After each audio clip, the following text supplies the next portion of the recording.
जब श्री राम लक्ष्मण सीता माता वन को जाने लगे, लक्ष्मण जी अति शीघ्र माता जी से आज्ञा लेकर लौटकर राम जी के पास आए। अपने प्रिया का साथ पाकर बड़े प्रसन्न हैं। गए लखनऊ जहाँ जानकी नाथू, भे मन बुद्धित पाई प्रिय साधु। राम जी ने पूछा, लक्ष्मण कहाँ गए थे? तुम तो कह रहे थे कि मैं माता पिता गुरु बंधु किसी को नहीं जानता हूँ। जब मैंने कहा आज्ञा लेकर आओ, जब तुम किसको जानते ही नहीं तो आज्ञा लेने कहाँ गए थे? लक्ष्मण जी ने कहा, भैया मैंने ये कहा था कि मैं किसी को जानता नहीं हूँ। मैंने ये नहीं कहा था कि मैं किसी को मानता नहीं हूँ। मैं माता सुमित्रा के पास यह जानने के लिए गया था कि मेरी माता है कौन। राम जी ने पूछा, क्या जान आए? आपकी माता कौन है? लक्ष्मण जी ने कहा, भैया मैं जान गया हूँ। माता सुमित्रा ने मुझे बताया है कि मेरी माता श्री जानकी जी है। ऐसा कहकर लक्ष्मण जी ने सीता जी के चरणों में गिर गए। श्री सीता जी ने सिर पर हाथ रखते हुए लक्ष्मण जी को आशीर्वाद दिया। सीता जी, राम जी, लक्ष्मण जी वन जाने के लिए आज्ञा मांगने हेतु महाराज दशरथ और माता कैकेयी के भवन में आए। मंत्री सुमंत ने दशरथ जी को बताया कि प्रभु आज्ञा लेने के लिए आए हैं। दशरथ जी ने उन्हें तुरंत बुलाया। राम जी महाराज दशरथ जी के वन गमन की आज्ञा लेने के लिए उन्हें धीरज बंधाया, क्योंकि दशरथ बहुत ही उदास हो रहे थे। प्रीत बख्शिश आयसु मोहि दीजिए, हर्ष समय 20 महु कथय दीजिए। राजा दशरथ जी बोले, राम चाहे वन जाए, किंतु इनके साथ में चतुर्गणी सेना और राजकोष के भरपूर धन्य धान्य साथ में भेजा जाए, ताकि वन में ऋषि मुनियों के साथ रहे, हवन अनुशासन आदि करे, दीन दुखियों की सेवा करे और इसी तरह 14 वर्ष में वन में व्यतीत करें। कैकेयी माता ने जब यह सुना तो कहा, नहीं, आपने मुझे वरदान दिया है। अब इस राज्य में मेरे पुत्र भरत का अधिकार है। राजकोष में मेरे पुत्र की अनुमति के बिना यहाँ कुछ भी ले जाया गया तो यह राज्य मेरे पुत्र को स्वीकार नहीं होगा।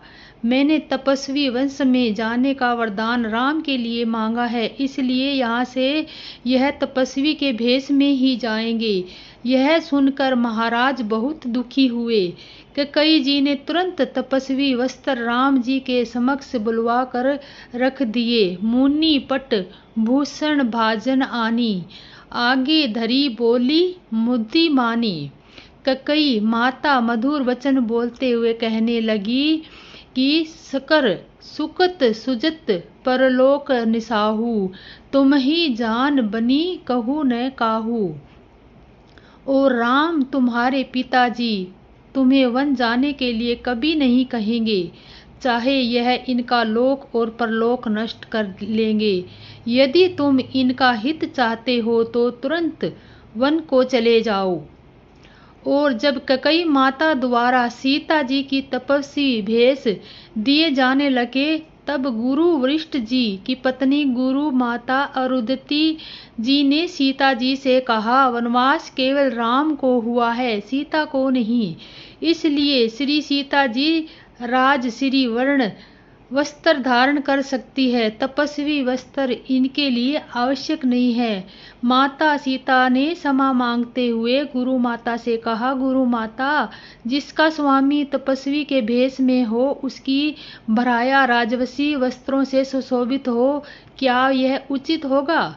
इससे मेरे ससुराल की मर्यादा और गौरव नहीं है। मैं भी तपस्वी वस्त्र धारण करूंगी। इस तरह माता सीता ने तपस्वी वस्त्र धारण किए। सीता जी जब अपने आभूषण उतारने लगी, तब गुरु माता अरुंधति ने कहा कि आभूषण मत उतारिए, पति के साथ रहते हुए आभूषण उतारना अशुभ होता है। माता अरुंधति की आज्ञा को सीता जी सहित सभी ने माना। माता पिता को प्रणाम करके श्री राम लक्ष्मण जानकी जाने लगे। दशरथ जी की दशा बहुत दयनीय हो गई और रानियों ने उन्हें कई तरह से धीरज बंधाने का प्रयास किया। राम जी मुनियों का वेश धारण करके माता पिता को प्रणाम करके चले और राम तुरंत मुनि भेष बनाई चले जनक जनहिनी निरुनाई। दशरथ जी ने सुमंत को आदेश दिया कि राम लक्ष्मण जानकी को पैदल मत जाने दो। सुमंत रथ को लेकर आओ और इन्हें 4 दिन वनवास में घुमाकर वापस अयोध्या ले आना। अब जानकी भी भयानक जंगल को देखकर डरने लगे। अब तुम मेरी सीख सुनना। जानकी कहीं पर भी रहे, पिता के घर रहे या ससुराल में रहे, जहां उनकी इच्छा हो वहां पर रह सकती है। मेरा ये संदेश सीता को सुनाना। दशरथ जी सुमंत को समझा रहे हैं कि यह सब बातें तुम अवसर देखकर कहना। जब सीता जी भयानक जंगल को देखकर डरे तब कहना, ताकि उन पर मेरी बातों का प्रभाव होगा। यदि श्री सीता जी भी लौट कर आ गई तो मेरे प्राणों को सहारा हो जाएगा, नहीं तो मेरा मरना तय है। सुमित ने सारा संदेश राम जी को सुनाया और सीता जी सहित दोनों भाइयों को रथ पर चढ़ाकर वनवास के लिए जाने लगे। चढ़ी रथ सिय सहित दोनों भाई चले हृदय अवधि सिरुनाई। दोस्तों, यह प्रसंग यहीं के इसके आगे का प्रसंग यदि आप सुनना चाहते हैं तो कमेंट में बताएं और आपको कहानी कैसी लगी लाइक। इस प्रकार श्री राम जी ने सबको समझाया और हर्षित होकर गुरु जी के चरण कमलों में सिर झुकाया। फिर गणेश जी, पार्वती और कैलाशपति महादेव जी को मनाकर तथा आशीर्वाद पाकर रघुनाथ चले। श्री राम जी के चलते ही बड़ा भारी विषाद हो गया। नगर का आर्तनाद हाहाकार सुना नहीं जाता। लंका में बुरे शकुन होने लगे। अयोध्या में बहुत शोक छा गया और देवलोक में सब हर्ष और विषाद दोनों वश में हो गए। मूर्छा दूर हुई। तब राजा आगे और सुमंत्र को बुलाकर ऐसा कहने लगे कि श्री राम वन को चले गए, पर मेरे प्राण नहीं जा रहे हैं। न जाने किस सुख के लिए शरीर में टिक रहे हैं। इससे अधिक बलवती और कौन सी व्यवस्था होगी जिस दुख को पार कर प्राणी शरीर को छोड़ेंगे। फिर धीरज धरकर राजा ने कहा, हे सखा, तुम रथ लेकर श्री राम के साथ जाओ। अत्यंत सुकुमार दोनों राजकुमारों को सुकुमारी जानकी को रथ में चढ़ाकर वन दिखलाकर 4 दिन बाद लौट कर आ जाना।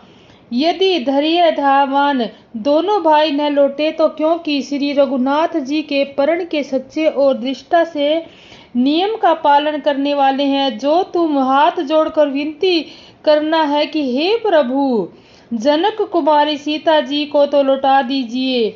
जब सीता जी वन को देखकर डरे तो मौका पाकर मेरी यह सीख उनसे कहना कि तुम्हारे सास और ससुर ने ऐसा संदेश कहा है कि हे पुत्री, तुम लौट चलो। वन में बहुत क्लेश है और कभी पिता के घर, कभी ससुराल, जहाँ तुम्हारी इच्छा हो वहीं रहना।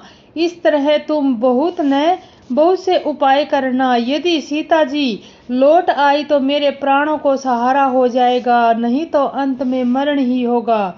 विधाता के विपरीत होने पर कुछ वश नहीं चलता। हाँ, राम लक्ष्मण और सीता जी को लाकर दिखाओ। ऐसा कहकर राजा मूर्छित होकर पृथ्वी पर गिर पड़े। सुमित्र श्री राजा जी का आज्ञा पाकर सिर झुकाकर और बहुत जल्दी रथ जुड़वाकर वहां गए जहां नगर के बाहर सीता जी सहित दोनों भाई थे। तब सुमंत्र ने राजा के वचन को श्री रामचंद्र जी को सुनाए और प्रार्थना करके उनको रथ पर चढ़ाया। सीता जी सहित दोनों भाई रथ पर चढ़कर अयोध्या को सिर झुकाकर चले। श्री रामचंद्र जी को जाते हुए, अयोध्या को अनाथ होते हुए देखकर सब लोग व्याकुल होकर उनके साथ हो लिए। कृपा के समुद्र श्री राम जी ने उन्हें बहुत तरह से समझाते हैं कि वे अयोध्या की ओर लौट जाएं, और परंतु प्रेमवश फिर लौट आते हैं। अयोध्यापुरी बड़ी डरावनी लग रही है, मानो कारमी काल रात्रि ही हो, नगर के नर नारी भयानक जंतुओं के समान एक दूसरे को देख रहे हैं। हर शमशान कुटुंबंद भूत प्रेत और पुत्र हितैषी और मित्र जैसे यमराज के दूत हैं। बगीचों में वृक्ष और बेलें कुम्हला रही हैं। नदी और तालाब ऐसे भयानक लगते हैं जैसे उनकी ओर से देखा भी नहीं जाता। करोड़ों घोड़े हाथी खेलने के लिए पाले हुए हिरण नगर गायें बैल बकरी आदि पशु पपीहे मोर कोयल चकवे तोते मैना सारस हंस और चकोर श्री राम जी के वियोग में सभी व्याकुल हुए हैं। जहां तहां खड़े हैं जैसे तस्वीरों में लिखकर बनाए हुए हों।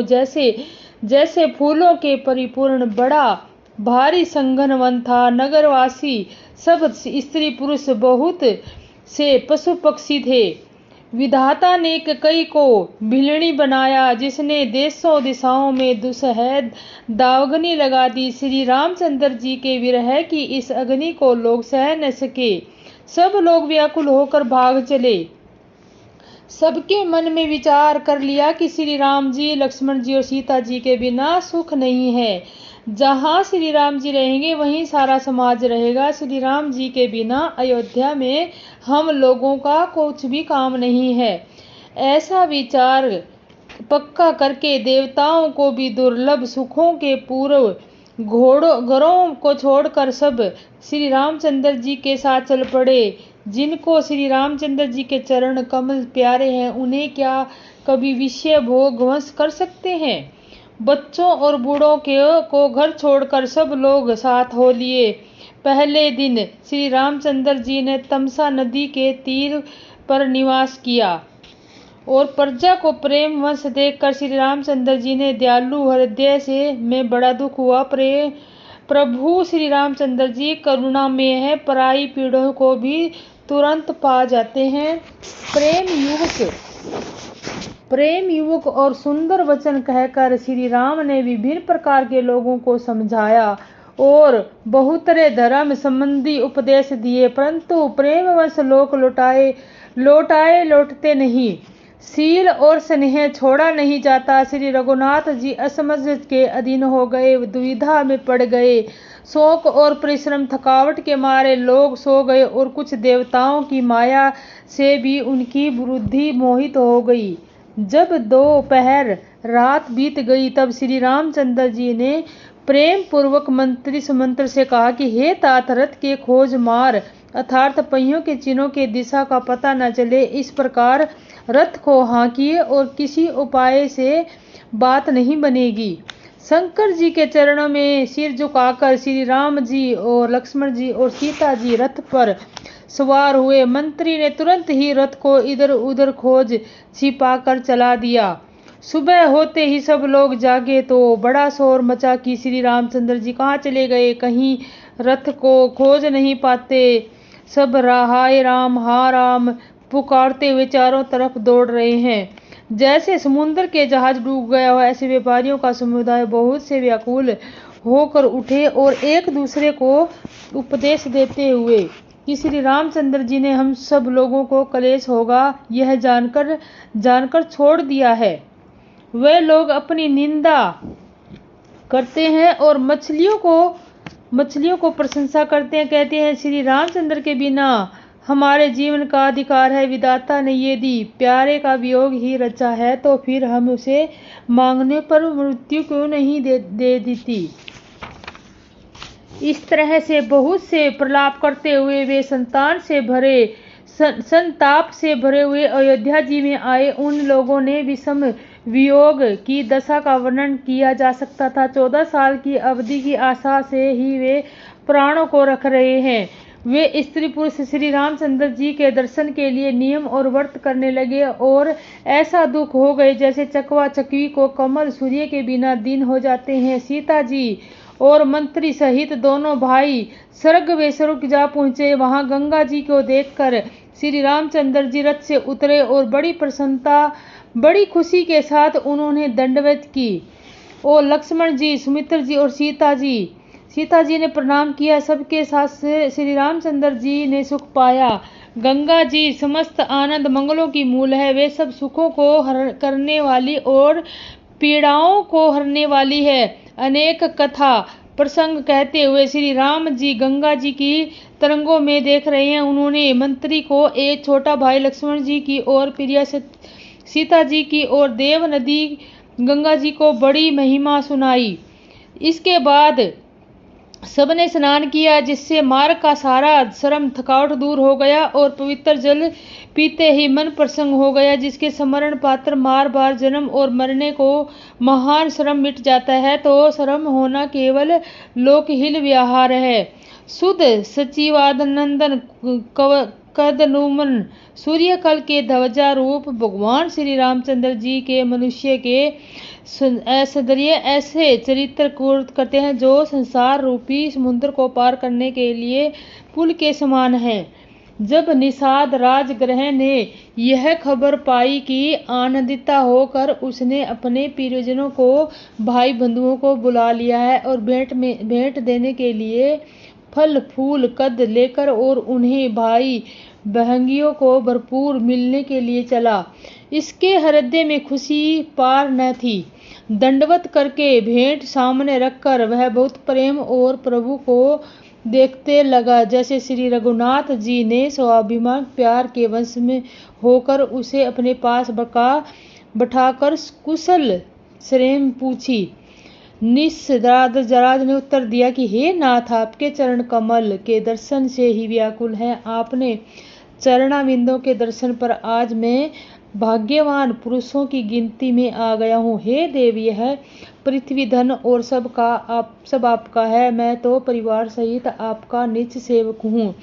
अब कृपा करके पूरी श्रृंगवेश्वर के पधारिए और इस दास की प्रतिष्ठा बढ़ाइए, जिससे सब लोग मेरे भाग्य की प्रशंसा करें। श्री रामचंद्र जी ने कहा, हे सुजान सखा, तुमने जो कुछ कहा है वह सत्य है, परंतु पिताजी ने मुझको और ही आज्ञा दी है।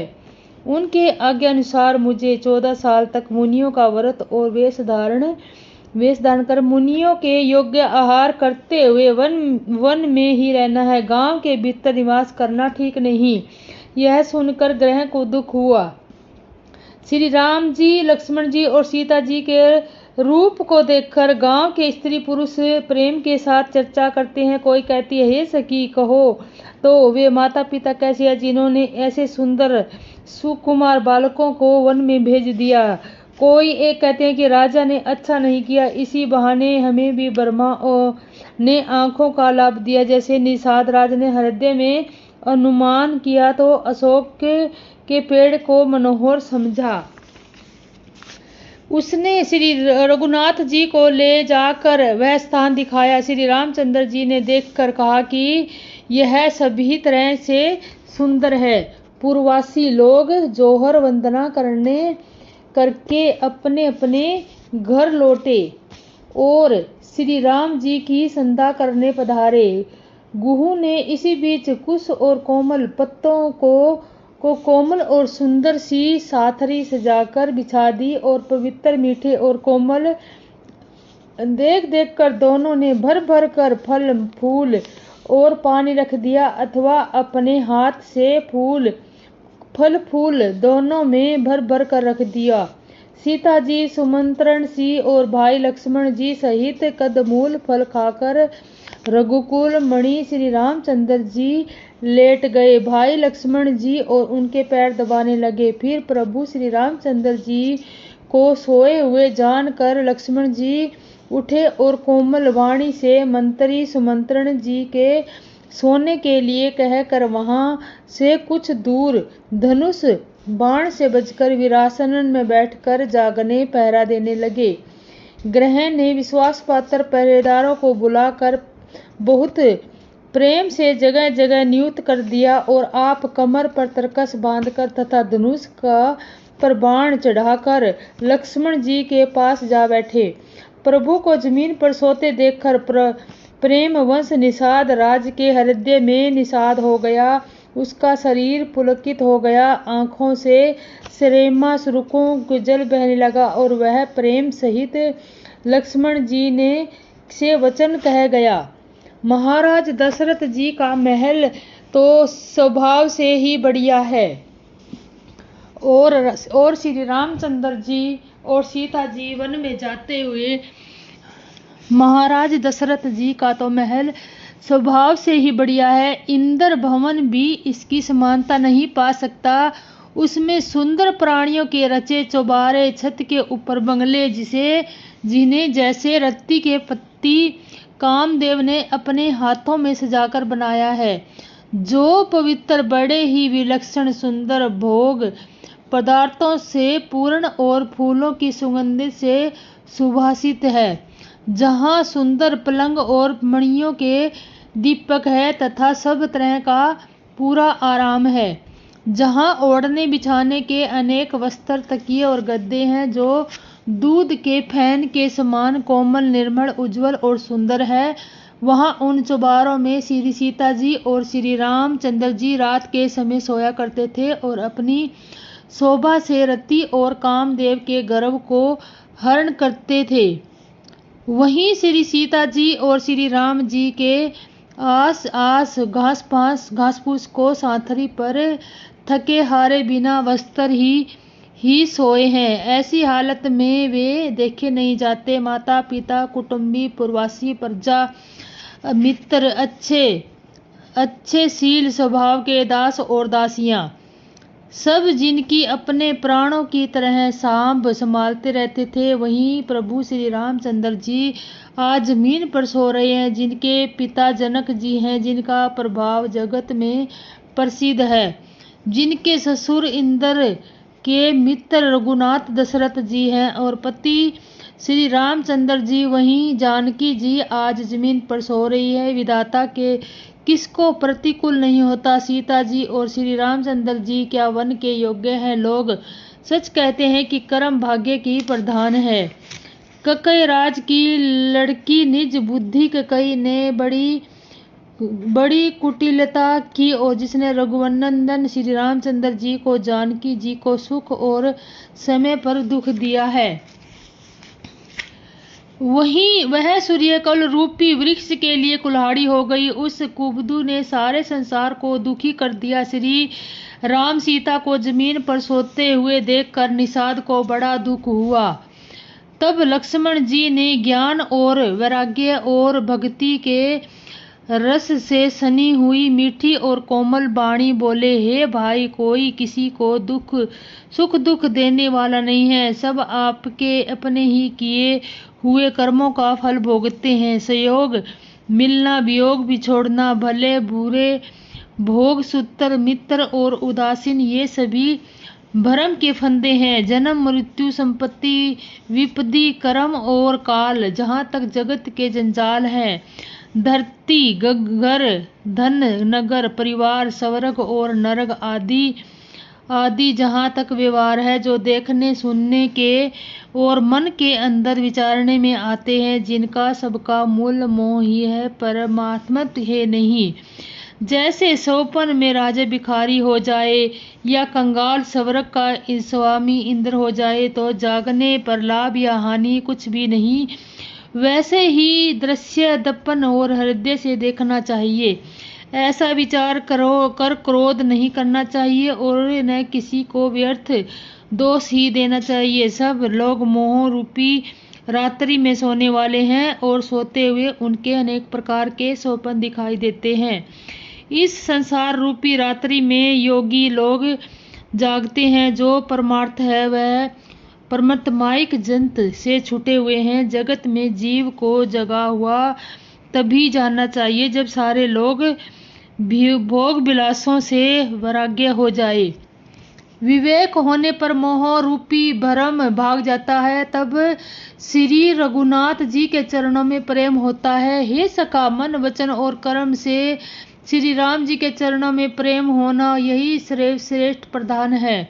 श्री राम जी परम अद्भुत, परम वस्तु, परम ब्रह्मा है कि वे अविगत, जानने में न जानने वाले, अलाख, स्थूल दृष्टि से देखने वाले हैं, अनाथ, आदि रहित, अनुपम, सब विकारों से रहित, और वेद शून्य है। वेद जिनका सत्य नित्य नेति नेति कहकर विवरण करते हैं, वह कृपालु श्री रामचंद्र जी की भक्त भूमि ब्राह्मण गो कर देवताओं के हित के लिए मनुष्य शरीर धारण करके लीलाएं करते हैं, जिनके सुनने से समाचार के जंजाल मिट जाते हैं। हे सखा, ऐसा समझ मोह को त्याग कर श्री सीता जी के चरणों से प्रेम करो। इस प्रकार श्री रामचंद्र जी के गुण कहते हैं कि सवेर हो गई जब अब जगत का मंगल करने वाले और उसे सुख देने वाले श्री राम जी जागे।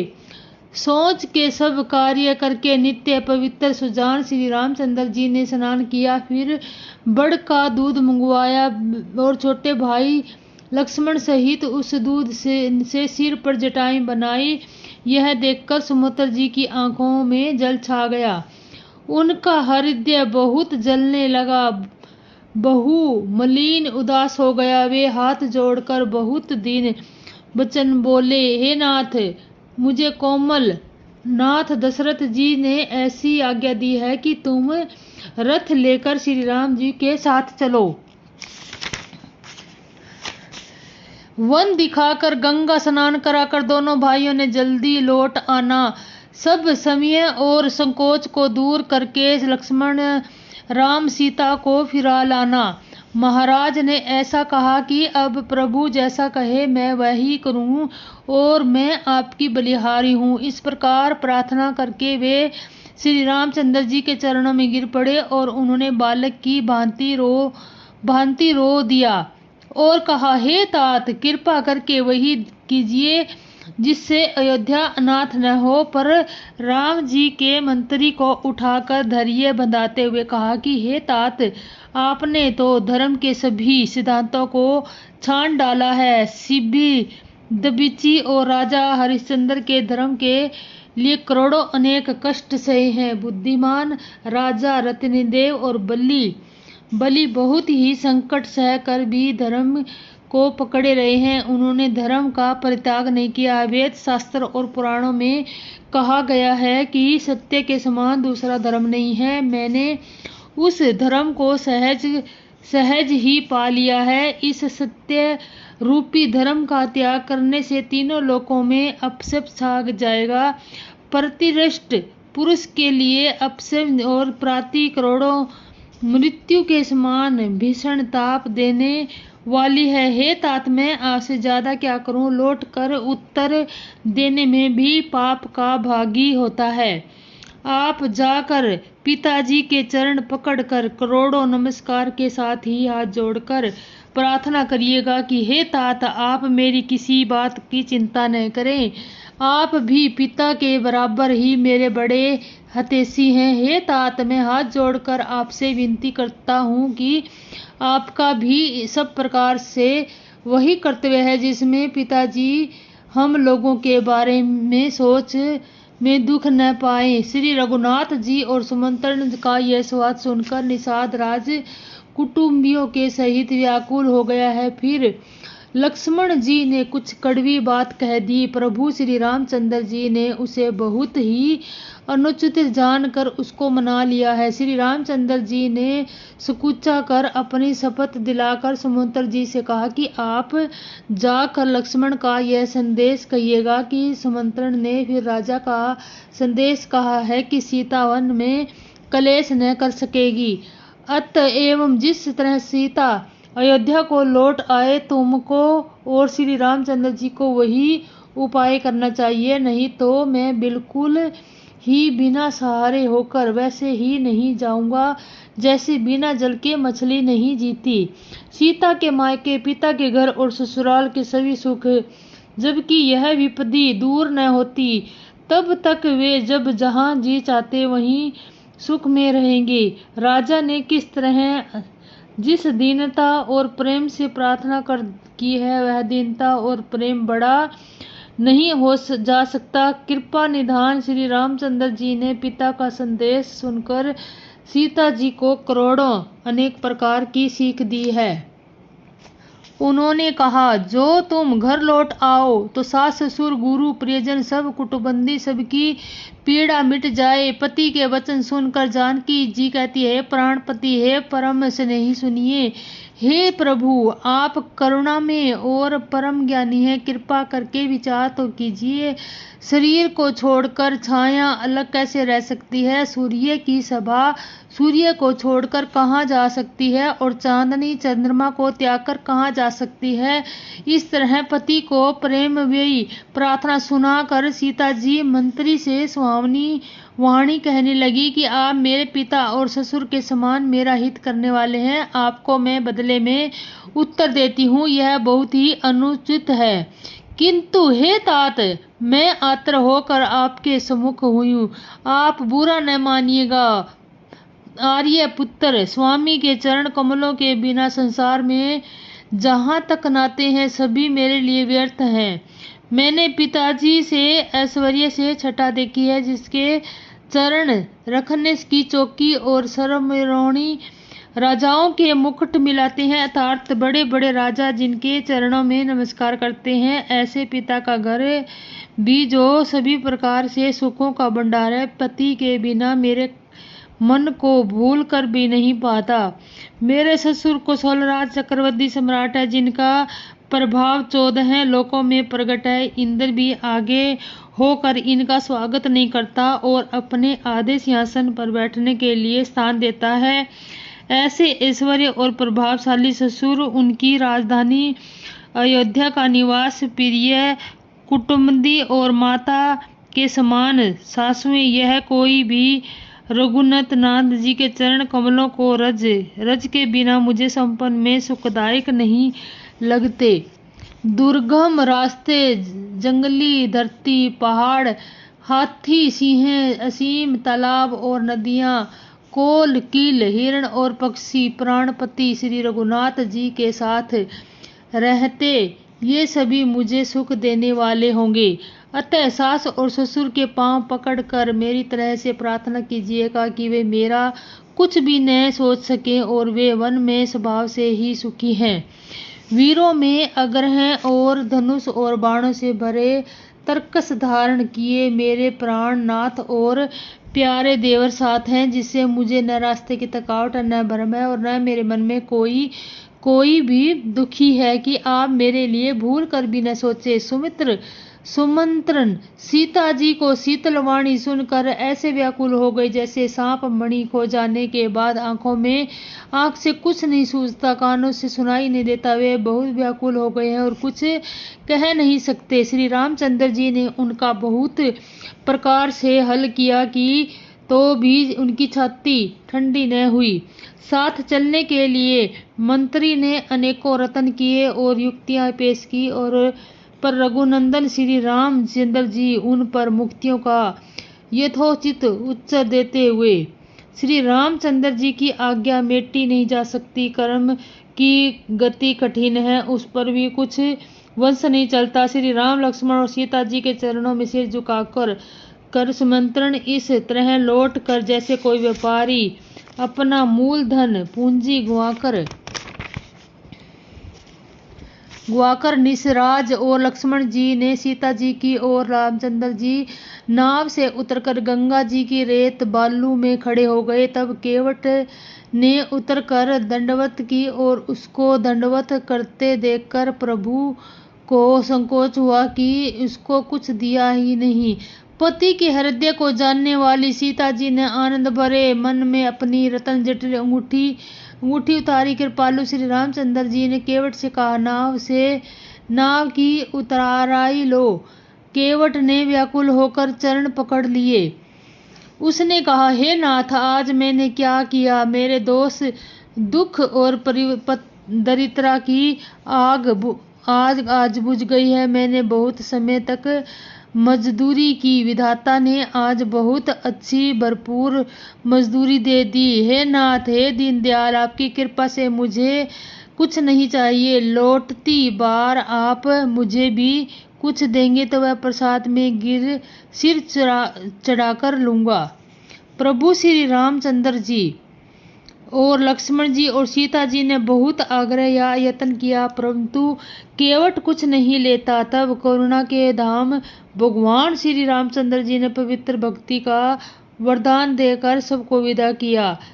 फिर रघुकुल के स्वामी श्री रामचंद्र जी के स्नान करके पवित्र पूजा की और शिव जी को सिर झुकाया। सीता जी ने हाथ जोड़कर एक गंगा जी से कहा कि हे माता, मेरा मनोरथ पूरा कीजिएगा, जिससे मैं पति और देवर के साथ कुशल पूर्वक लौट आकर पृथ्वी की पूजा करूं। और सीता जी के प्रेम रस में सुनी हुई प्रार्थना सुनकर तब गंगा जी के निर्मल जल में श्रेष्ठ हे रघुनाथ, हे प्रियतमा जानकी, सुनो, तुम्हारा स्वभाव संसार में किसे नहीं पता। तुम्हारे देखते ही लोग लोकपाल हो जाते हैं। जैसे सिंधियां हाथ जोड़े जोड़े तुम्हारी सेवा करती है।